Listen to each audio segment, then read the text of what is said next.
யானைக்கும் அடிசருக்குன்னு சும்மாவா சொல்லியிருக்கிறாங்க. பேரை கூட சொல்ல முடியாமல் தடுமாறின ஜெகன்மோகன் ரெட்டி ஆந்திரா எம்எல்ஏக்கு பதவியேற்பு விழாவில் ரொம்பவே பரிதாபங்க. ஆந்திரா மாநிலத்தில் கடந்த மே 13 சட்டமன்றம் மற்றும் மக்களவைத் தேர்தல் நடைபெற்றுச்சு. இந்த முடிவுகள் ஜூன் 4 வெளியாச்சுங்க. இதில் சந்திரபாபு நாயுடோட தெலுங்கு தேசம் கட்சியும் பவன் கல்யாணோட சனசேனா கட்சியும் மற்றும் பாஜக கட்சியும் இணைஞ்சு போட்டி போட்டாங்க. இதில் தேசிய ஜனநாயக கூட்டணி அமோக வெற்றி பெற்றுச்சு. இதை தொடர்ந்து ஆந்திர முதல்வராக தெலுங்கு தேசம் கட்சியினுடைய தலைவர் சந்திரபாபு நாயுடு பதவியேற்றாரு. இந்த பதவியேற்பு விழா கடந்த 12 தடைபெற்றுச்சு. ஆந்திரா மாநிலத்தோட துணை முதலமைச்சராக சனசேனா கட்சியினுடைய தலைவர் பவன் கல்யாண் பதவியேற்றாரு.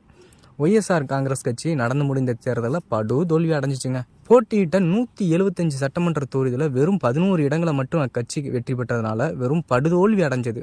இந்த நிலையில ஆந்திர சட்டமன்ற தேர்தலில் வெற்றி பெற்ற உறுப்பினர்கள் அத்தனை பேருமே எம்எல்ஏக்களா பதவி ஏற்றுக்கிட்டாங்க. இதை முன்னிட்டு ஆந்திர சட்டமன்றத்துக்கு வந்த சந்திரபாபு நாயுடு சட்டமன்ற நுழைவு வாயில விழுந்து வழங்கினார். கடந்த ஜெகன்மோகன் ரெட்டியோட ஆட்சியில இனிமேல் நான் சட்டமன்றத்துக்குள்ள முதலமைச்சராக தான் அடியெடுத்து வைப்பேன் அப்படின்னு சொல்லிட்டு போன சந்திரபாபு நாயுடு சொன்னதை போலவே செஞ்சும் காய்ச்சிட்டாருங்க.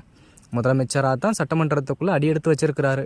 ஆனால் ஒய்எஸ்ஆர் காங்கிரஸ் கட்சியோட தலைவர் ஜெகன்மோகன் ரெட்டி சட்டமன்ற உறுப்பினராக இன்னைக்கு பதவி ஏற்றிட்டாரு. அவர் பதவி ஏற்றுக்கிட்ட போது அவர் பேரை முழுசா கூட சொல்ல முடியாம ரொம்பவே தடுமாறினாரு.